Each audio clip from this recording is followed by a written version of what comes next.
As an artist, I thought it wasn't going to be particularly hard to be on lockdown.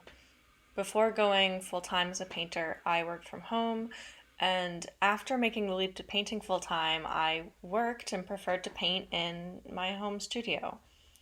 I've always been a homebody, so I thought that I would be prepared to handle a lockdown in stride.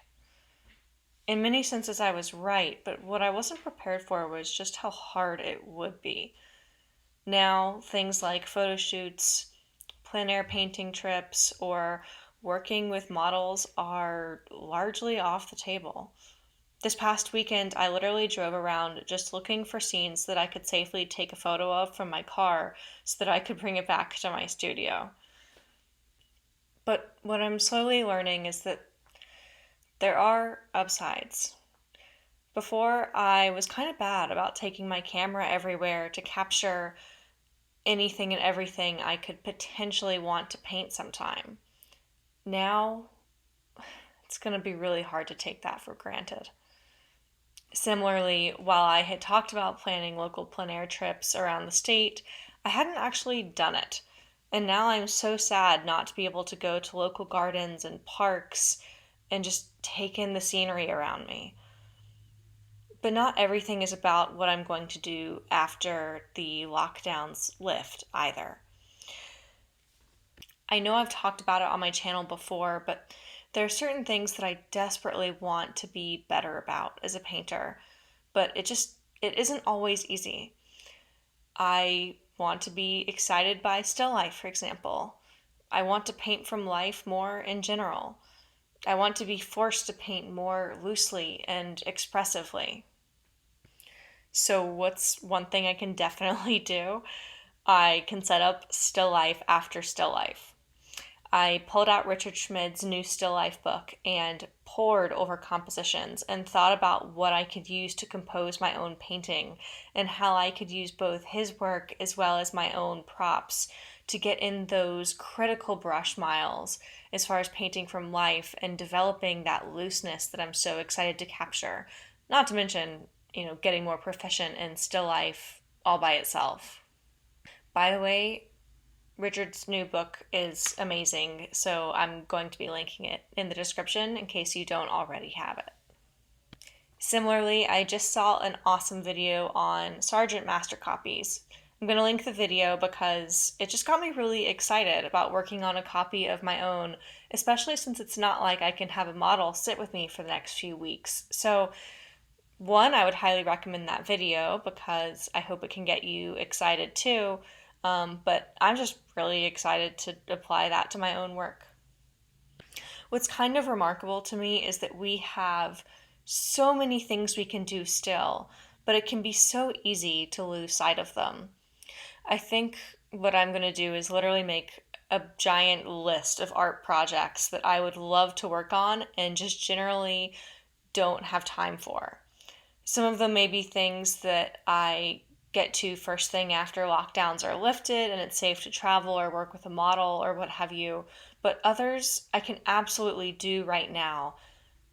That way, when I get into a funk about being stuck inside and not knowing what I could do that would make me feel happy or productive in a given moment, because trust me, I am confronting that feeling pretty often nowadays, I can look at this list and see, 5 different paintings or painting exercises that I'd love to start and just hadn't thought of before that moment.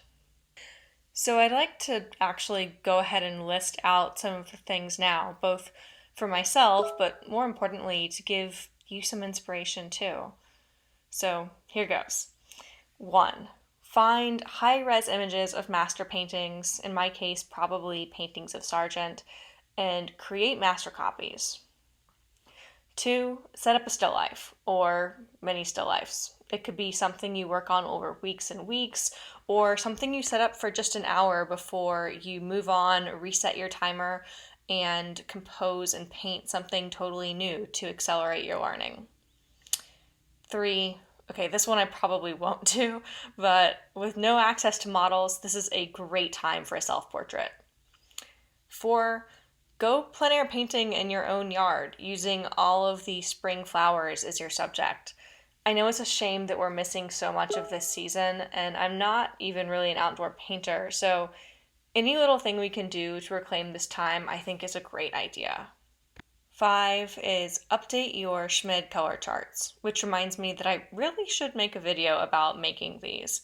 If you aren't familiar with them, before I make this video, the best thing you can do is check out Schmid's book, Alla Prima 2, as Schmid talks about exactly how to make them in depth there.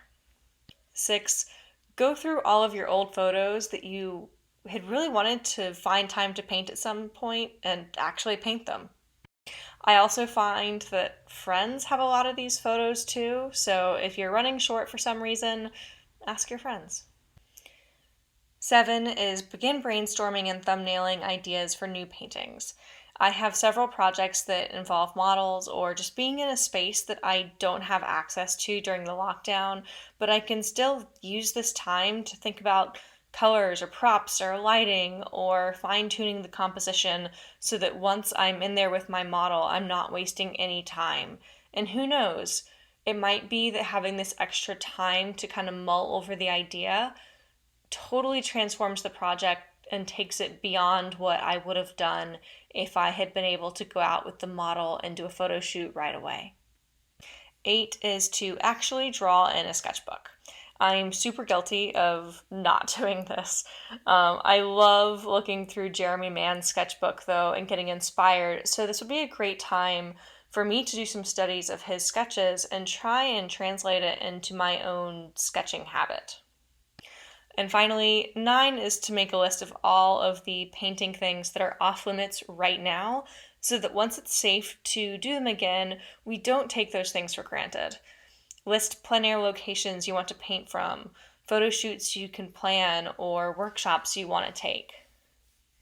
If nothing else, what we're going through is doing a kind of unprecedented job of showing us just how much we do take for granted.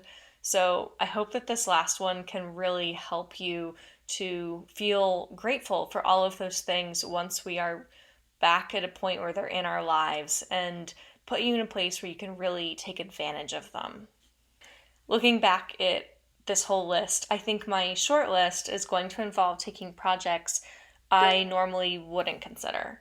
So, creating larger paintings, trying out personal pieces that may not be a sure thing, making master copies, creating more content for you all on YouTube, and beginning to put together content for online instruction, since it may be an even better option for my current students as well as all of you here on YouTube. Putting that all in a list suddenly makes it seem like, well, one heck of a to-do list. Like something I don't know how I could even fit into a month. And honestly, a lot of these projects aren't one and done either. I can create multiple personal projects or big paintings, or I don't know, go crazy and make a whole bunch of YouTube videos, or do a series of master copies rather than just one and done. But I also want to know what ideas you have. Are there projects I should consider that I've overlooked here? I'd love to hear your thoughts, and honestly, we could all use them right now. These are just ideas that I've been mulling, but I'm sure there's a lot I'm missing too. So tell me what you're excited to do with this time, or something you're already working on.